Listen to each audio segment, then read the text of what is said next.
हाँ जी मेरे प्यारे स्टूडेंट्स, आवर एनवायरनमेंट का फोर्थ पार्ट, कौन सा फोर्थ पार्ट स्टार्ट करने वाले हैं। और इस पार्ट में हम पढ़ने वाले हैं ह्यूमन इम्पैक्ट ऑन एनवायरनमेंट। आपको पता है इंसानों ने हमारे एनवायरनमेंट को क्या क्या दिया है? पता है? नहीं पता?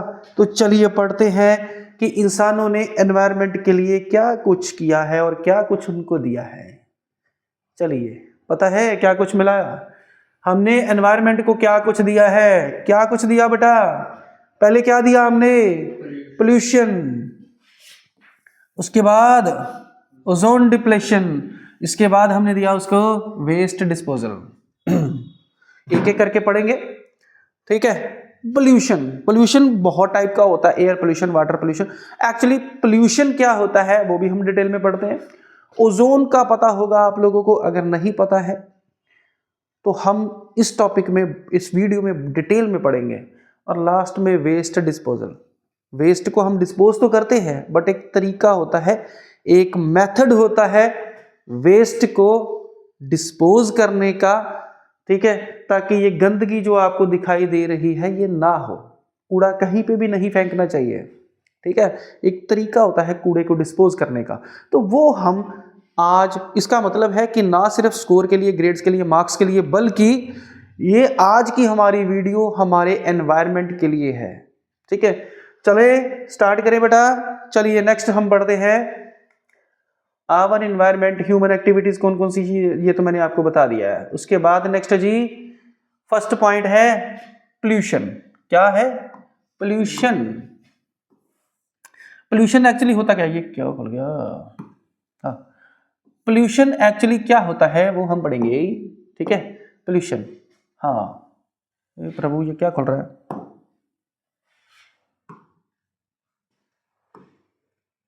हाँ आ गया जी, क्या आ गया? पोल्यूशन।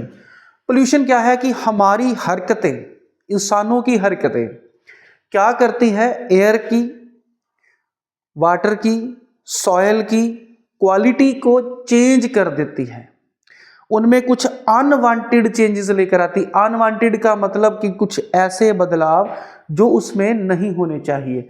पानी की क्वालिटी पीने लायक होनी चाहिए बट हम अगर उसमें गंदगी डाल दें तो इसको कहते हैं पोल्यूशन। एयर सांस लेने के लिए है, अगर उसमें हम पोल्यूटेड गैसेस, जहरीली गैसेस छोड़ देते हैं तो इसको बोलते हैं पोल्यूशन।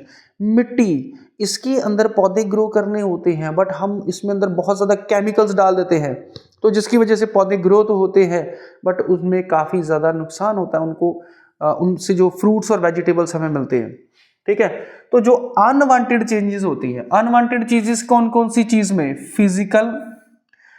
फिजिकल, बायोलॉजिकल और केमिकल कैरेक्टर्स। तो एक एक पढ़ते हैं। पहले फिजिकल कैरेक्टर के बारे में पढ़ते हैं। फिजिकल कैरेक्टर क्या होता है? मान लो टेम्परेचर बढ़ता है तो ये एक फिजिकल, अनवांटेड फिजिकल चेंज हो गया। बायोलॉजिकल, नए वायरस, नए बैक्टीरिया, नई फंगस आ जाती है। फॉर एग्जांपल कोरोना वायरस आया था तो ये भी किसी पोल्यूशन था, ठीक है। उसके बाद आ गया हमारे पास केमिकल। हमने एयर में सल्फर डाइऑक्साइड, नाइट्रोजन डाइऑक्साइड छोड़ दी। पानी के अंदर हमने आर्सेनिक, रेडियो एक्टिव कुछ चीज़ें, केमिकल्स छोड़ दिए, तो इसका मतलब है कि हमने पोल्यूशन फैलाया है। तो ठीक है, पता चल गया बायोलॉजिकल, केमिकल और फिजिकल कैरेक्टर्स अगर एनवायरनमेंट के चेंज होते हैं, उसमें अनवांटेड चेंजेस आती हैं तो दैट इज कॉल्ड पोल्यूशन। चले हम आगे, चलो। उसके बाद है जी नेक्स्ट हमारा टॉपिक, पोल्यूशन तो क्लियर हो गया। अब नेक्स्ट हमारा जो टॉपिक है वो है ओजोन लेयर। हमारी जो अर्थ है ना, अर्थ जहां पे हम खड़े हैं, यहां से 30 किलोमीटर ऊपर एक बिल्कुल पतली सी 2 से 3 सेंटीमीटर, बस इतनी पतली सी, जितना आपके जो नोटबुक होती है ना, लगभग इतनी मोटी एक पतली सी लेयर होती है जिसको हम बोलते हैं ओजोन लेयर। और ये कौन सी जगह पे होती है? ये स्ट्रेटोस्फेयर में होती है। कौन सी जगह पे होती है? स्ट्रेटोस्फेयर। पता ना आपको कौन कौन से स्फेयर होते हैं? तो जो स्ट्रेटोस्फेयर होता है वहां पे, यानी कि इस वाली जगह पे, ये जगह पे ओजोन लेयर है। ये अर्थ से लगभग 30 किलोमीटर हम ऊपर हैं। कितनी डिस्टेंस पे? 30 किलोमीटर हाइट पे आपको एक पतली सी लेयर मिलती है जिसको हम ओजोन लेयर बोलते हैं। अब अगर मैं पूरी की पूरी इस चीज को रैप अप करूं तो ओजोन एक मॉलिक्यूल है जो 3 ऑक्सीजन एटम्स को मिला के बनता है। कितने? 3 ऑक्सीजन एटम्स, 1 2 3, 3 ऑक्सीजन, ठीक है। जबकि ऑक्सीजन जो होती है वो नॉर्मल ऑक्सीजन है जिसमें आप सांस लेते हैं, जिसमें आप सांस लेते हैं वो कौन सी है? O2, ठीक है। तो अगर इसमें एक और ऑक्सीजन ऐड कर दी जाए तो ये बनेगा O3 यानी ओजोन। और ये ओजोन बहुत बहुत ज्यादा पॉइजनस गैस होती है, ये गैस है और बहुत ज्यादा पॉइजनस होती है, इसीलिए हमारे एनवायरनमेंट में नहीं पाई जाती, हमारे एटमॉस्फेयर में नहीं पाई जाती। ये कहाँ पाई जाती है? 30 किलोमीटर ऊपर, ठीक है। ये बहुत ज्यादा हार्मफुल गैस होती है, टॉक्सिक गैस होती है, क्लियर है। ओजोन डेडली पॉइजनस होती है और ओजोन लेयर जो है वो स्ट्रेटोस्फेयर में पाई जाती है, यानी कि लगभग 30 किलोमीटर ऊपर। आई होप आप लोगों को समझ में आ गया होगा। चले आगे। चलो नेक्स्ट है इंपॉर्टेंस ऑफ ओजोन लेयर। अब ओजोन लेयर का फायदा क्या है?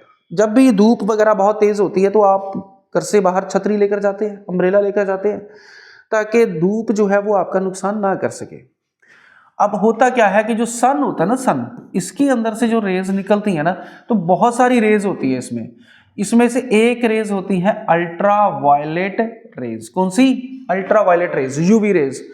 तो जैसे ही वो अर्थ के अंदर हमारी स्किन तक पहुंचेगी तो ये हमारी बॉडी को, हम प्लांट्स को बहुत ज़्यादा डैमेज कर सकती है। इसलिए अर्थ के ऊपर 30 किलोमीटर ऊपर ये एक ओजोन लेयर होती है जो अल्ट्रा वायलेट रेयर्स को रिफ्लेक्ट कर देती है, वापस भेज देती है। इट मीन्स कि आप तक अल्ट्रा वायलेट रेज नहीं पहुंचती है, क्लियर है। सन के अंदर अल्ट्रा वायलेट रेज होती है, इसका प्रूफ भी चाहिए होगा आपको। आप सनस्क्रीन लोशन लगाते हैं, सनस्क्रीन लोशन में एक लिखा होता है SPF। क्या आपको पता है SPF क्या होता है? SPF is a sun protection factor. Sun protection factor. आपने कभी नोटिस किया होगा कि जब भी आप धूप में निकलते हैं तो जो बॉडी पार्ट पे आपके धूप पड़ती है उस पर टैनिंग हो जाती है, यानी वहां पे रंग सांवला हो जाता है, और जिस बॉडी पार्ट पे धूप नहीं पड़ती वहां पे टैनिंग नहीं होती। इसका मतलब है कि अल्ट्रा वायलेट रेज जब आपकी स्किन पे पड़ती है तो ये आपकी बॉडी के सेल्स को एक्टिवेट कर देती है ताकि वो अल्ट्रा वायलेट रेज से खुद को प्रोटेक्ट करे, क्लियर है। और उसी के लिए हम सनस्क्रीन लोशन का इस्तेमाल करते हैं जिस पे लिखा होता है SPF। जितना ज्यादा SPF होगा उतना ज्यादा प्रोटेक्शन फैक्टर होगा उसमें। क्लियर हो गया कि हमारी जो अर्थ है उसके ऊपर जो ओजोन लेयर है वो हमें किस तरह से प्रोटेक्ट करती है हार्मफुल रेडिएशन से, जिसको हम अल्ट्रा वायलेट रेडिएशंस कहते हैं। बहुत हाई लेवल पे एटमॉस्फेयर पे ओजोन जो है ना वो एक बहुत बढ़िया फंक्शन करती है। क्या करती है? वो हमें शील्ड यानी कि प्रोटेक्ट करने का काम करती है। किससे? अल्ट्रा वायलेट रेडिएशन से, जो कहां से आती है? सन से। ये रेडिएशन बहुत ज्यादा डैमेजिंग होती है, ठीक है। इससे स्किन कैंसर हो सकता है ह्यूमन बींग्स में, तो हमको प्रोटेक्ट करने के लिए ओजोन लेयर हमेशा तैयार रहती है। इसका मतलब है, अब ये मैं आपको टॉपिक पढ़ा क्यों रहा हूं सबसे मेजर ये चीज है कि ओजोन लेयर को किसी चीज से खतरा है, और वो है ह्यूमन एक्टिविटीज, यानी इंसानों की हरकतें ओजोन लेयर को भी डैमेज कर रही है। वो कैसे? वो हम आगे पढ़ेंगे। चलिए आगे पढ़ते हैं। नेक्स्ट है फॉर्मेशन ऑफ ओजोन लेयर। पहले ये पढ़े कि ओजोन लेयर बनती कैसे है। हमारे एनवायरनमेंट में O2 ऑक्सीजन जो प्रेजेंट है वो O2 की फॉर्म में है। अब अल्ट्रा वायलेट रेज क्या करती है? इस O2 को, इस मॉलिक्यूलर ऑक्सीजन को ultraviolet radiation 2 oxygen atoms में डिवाइड कर देती है, यानी कि ऑक्सीजन और ऑक्सीजन के बीच में जो डबल बॉन्ड होता है ये ब्रेक हो जाता है और ऑक्सीजन का सिंगल सिंगल एटम होता है। ऐसी ऑक्सीजन को नेसेंट ऑक्सीजन या एटॉमिक ऑक्सीजन भी बोल सकते हैं। नेसेंट ऑक्सीजन भी बोलते हैं या फिर एटॉमिक ऑक्सीजन भी बोल सकते हैं। अब ये एटॉमिक ऑक्सीजन बहुत बहुत ज्यादा रिएक्टिव होती है, ये बहुत ज्यादा रिएक्टिव होती है। एक ऑक्सीजन एटम क्या करेगा? एक ऑक्सीजन एटम, हाँ जी, एक जो ऑक्सीजन एटम है, एक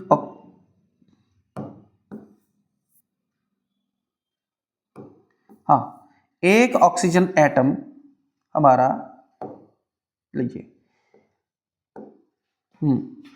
एक ऑक्सीजन एटम ऑक्सीजन मॉलिक्यूल के साथ कंबाइन होगा और O3 यानी ओजोन बना लेगा। तो इस तरह से ओजोन तैयार होती है, यानी कि अल्ट्रावायलेट रेडिएशन ने ही ओजोन लेयर को बनाया है। अल्ट्रावायलेट रेडिएशन ही ओजोन लेयर को बनाती है, यानी कि हमें जिससे खतरा है वही हमें प्रोटेक्ट करती है। क्लियर हो गया? ओजोन जो है हायर लेवल पे एटमॉस्फेयर में किस तरह से बनती है? अल्ट्रावायलेट रेडिएशन जब ऑक्सीजन O2 मॉलिक्यूल पे पड़ते हैं तो high energy ultraviolet radiation oxygen molecule को दो एटम्स में स्प्लिट कर देती है। अब यही दो एटम्स जो है उनमें से कोई एक एटम ऑक्सीजन के साथ कंबाइन होता है, O2 पहले स्प्लिट हुआ, O+O बन गया, फिर वही ऑक्सीजन O2 के साथ मिलके O3 बनाएगा। यही क्लियर हो गया बेटा? आई होप आपको यहां तक समझ में आ गया होगा। चलें आगे। चलो नेक्स्ट हमारा ओजोन डिप्लेशन। हाँ, हमारी जो ह्यूमन बींग्स हैं या प्लांट्स हैं उनको किस चीज से खतरा हो सकता है? क्या ओजोन लेयर से खतरा हो सकता है, या ओजोन के डिप्लेट या खराब होने से या नष्ट होने से कोई खतरा हो सकता है? अब मैं आपको बताता हूं कि जो CFC यानी कि क्लोरोफ्लोरोकार्बन, ये एक गैस थी जो फायर एक्सटिंग्विशर के बीच में, फायर एक्सटिंग्विशर तो पता ही होगा, हाँ, फायर एक्सटिंग्विशर में या फिर फ्रिज और AC में,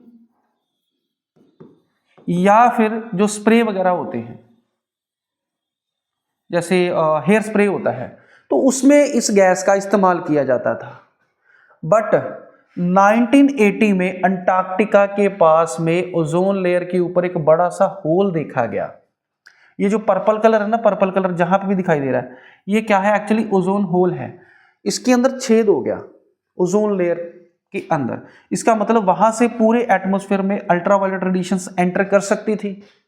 ठीक है, तो 1980 में साइंटिस्ट को बहुत बड़ी टेंशन पड़ गई कि ये क्या हो गया।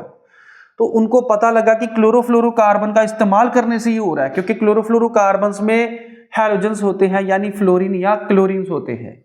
ठीक है, ये जो क्लोरीन है ना, क्लोरीन ये क्या करता है? ओजोन के साथ रिएक्शन करता है। क्लोरीन जो है वो ओजोन के साथ रिएक्शन करेगा, और जैसे ही रिएक्शन करेगा ओजोन लेयर खत्म हो जाएगी। तो ये बहुत बड़ी गड़बड़ हो गई।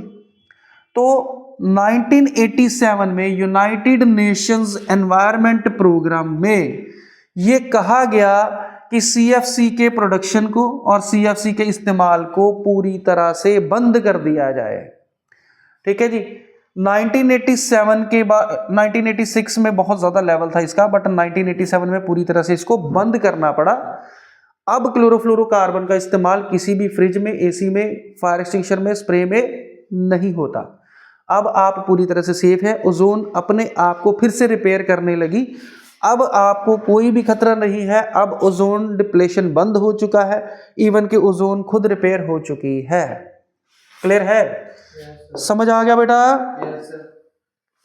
आई होप आप लोगों को समझ में आ गया होगा। अब उसके बाद है harmful effects of ozone depletion. Ozone के डिप्लेशन से हमारे पर क्या खतरा हो सकता है? सबसे पहले ह्यूमंस में स्किन कैंसर हो सकती है। अब आपको पता है कि जो ह्यूमन आई होती है उसमें एक रेटिना नाम का एक पार्ट होता है जो सबसे पहले लाइट को रिफ्रैक्ट करता है। अब रिफ्रैक्शन ऑफ लाइट कहाँ पे होता है? सॉरी, कॉर्निया के ऊपर। ये क्या पार्ट है? कॉर्निया। और कॉर्निया के ऊपर मैक्सिमम लाइट रिफ्रैक्ट करती है। अब अगर इसमें स्वेलिंग हो गई तो रिफ्रैक्शन कम हो जाएगी। इसका मतलब लाइट सीधी की सीधी आईज के अंदर एंटर करेगी, तो इसकी वजह से स्नो ब्लाइंडनेस होता है। स्नो ब्लाइंडनेस क्या होता है? जब आप मान लो कि किसी हिल स्टेशन वगैरह पे गए और बाहर धूप है बहुत तेज, और जैसे स्नो के ऊपर धूप पड़ती है तो एकदम से बहुत ज्यादा रोशनी हो जाती है, इतनी लाइट हो जाती है कि आसपास की चीजें आपको दिखाई नहीं देती।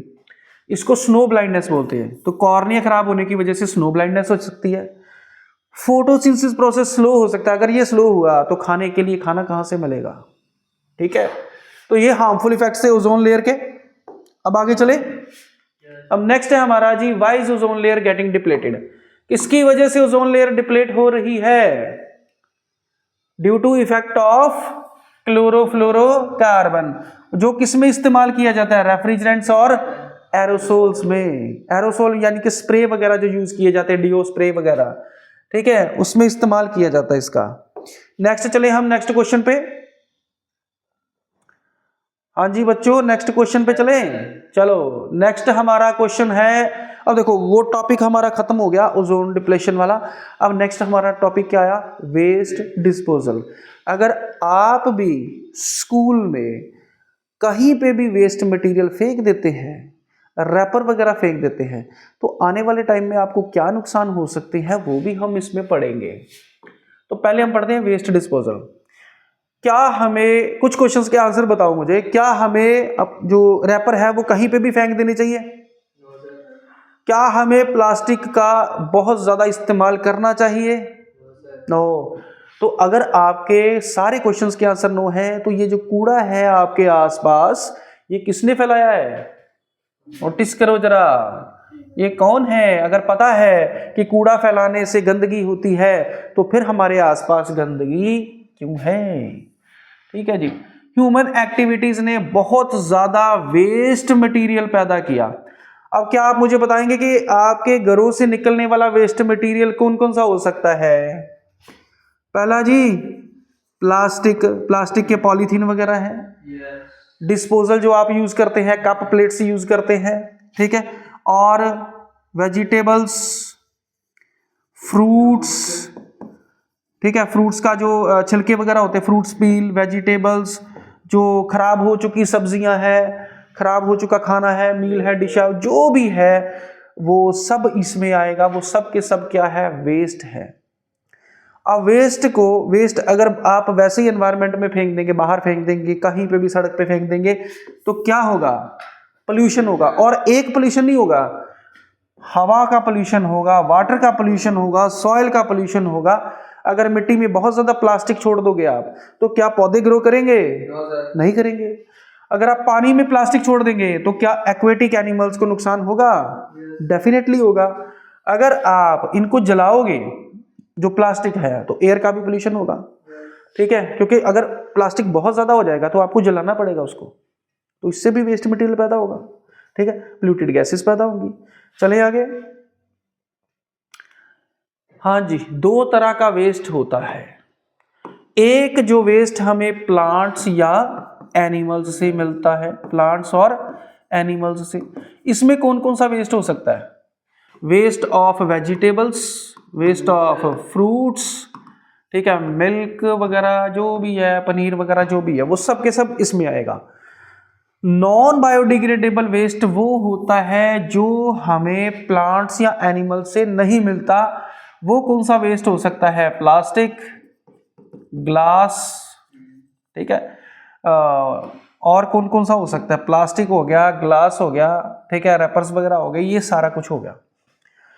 अब बायोडिग्रेडेबल जो वेस्ट होता है ना, अगर कोई चीज हमें प्लांट्स या एनिमल्स से मिली है, तो उनको बैक्टीरिया या डीकंपोजर्स वगैरह खा के खत्म कर सकते हैं। आपने पीछे पढ़ा था, आवर एनवायरनमेंट चैप्टर में पढ़ा था कि जो डीकंपोजर्स होते हैं वो क्या करते हैं? जितना भी प्लांट्स और एनिमल्स का वेस्ट मटेरियल होता है उसको खा के खत्म कर देते हैं। क्या वो बैक्टीरिया प्लास्टिक खा सकता है? क्या वो बैक्टीरिया मेटल की चीजों को खा सकता है? क्या वो ग्लास की चीजों को खा सकता है? नहीं। तो ऐसी चीजें हमें नॉन बायोडिग्रेडेबल वेस्ट में मिलेंगी। बायोडिग्रेडेबल वेस्ट वो होता है जिसमें चीजों को खत्म कर किया जा सकता है या नष्ट किया जा सकता है या उसको एनवायरनमेंट से खत्म रिमूव किया जा सकता है। नॉन बायोडिग्रेडेबल वो है जो खत्म नहीं होते। चाहे आप एक काम करो, आपको एक एक्सपेरिमेंट देता हूँ, एक्टिविटी देता हूँ, घर पे करनी है आपने, बट इस एक्टिविटी को करने में बहुत ज्यादा समय लगेगा।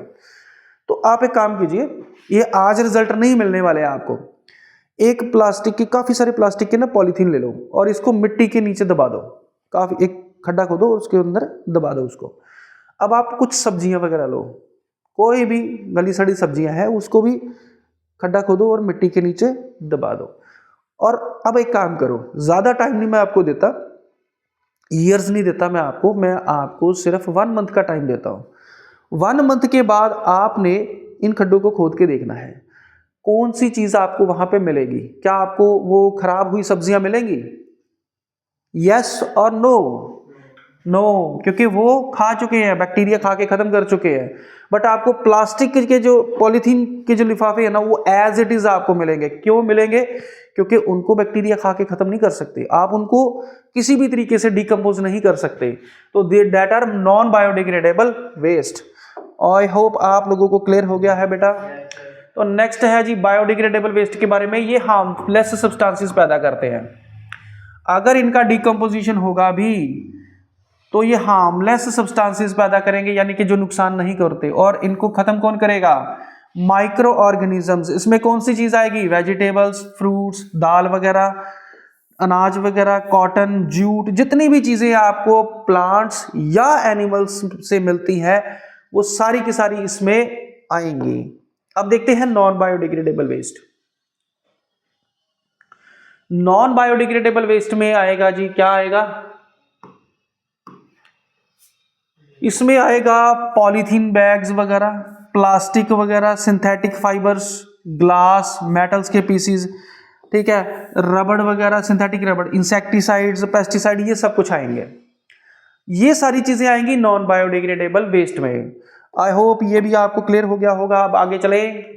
चलो अब आगे है इंपॉर्टेंट क्वेश्चंस। तो मुझे बताओ, एक सिंपल सा क्वेश्चन है, आपने मुझे कमेंट करके इसका आंसर बताना है। मैंने अभी थोड़ी देर पहले आपको बताया कि जो सब्जियां वगैरह होती गली सड़ी, तो ये जल्दी खत्म हो जाती है, डिकम्पोज हो जाती है। अब आप एक काम करिए कि प्लास्टिक के पॉलीथीन में अच्छी तरह से उन गली सड़ी सब्जी को बंद कर दो। अब उसको आप मिट्टी में दबाओ। अब क्या होगा? अब वो डिकम्पोज नहीं होंगी, ठीक है। हाँ, अब क्योंकि प्लास्टिक जो है वो बैक्टीरिया को अंदर नहीं जाने देगा। अगर आप किसी बंद बोतल में कोई भी चीज़ डिकम्पोज बायोडिग्रेडेबल वेस्ट डाल देते हो तो वो बायोडिग्रेडेबल वेस्ट डिकम्पोज नहीं होगा। क्यों? क्योंकि अब प्लास्टिक को पार करना पड़ेगा बैक्टीरिया को वहाँ पर पहुँचने के लिए। तो इसीलिए हम क्या करेंगे, वेस्ट मटेरियल को सेपरेट डस्टबिन्स में, 2 डस्टबिन्स में डालेंगे। कितनी डस्टबिन्स में डालेंगे? 2 डस्टबिन्स में डालेंगे, ठीक है। 2 डस्टबिन्स कौन कौन सी होंगी? एक का नाम होगा ग्रीन बिन और दूसरे का नाम होगा ब्लू बिन। अब मुझे बताओगे कि ग्रीन बिन में कौन सी चीज जाएगी?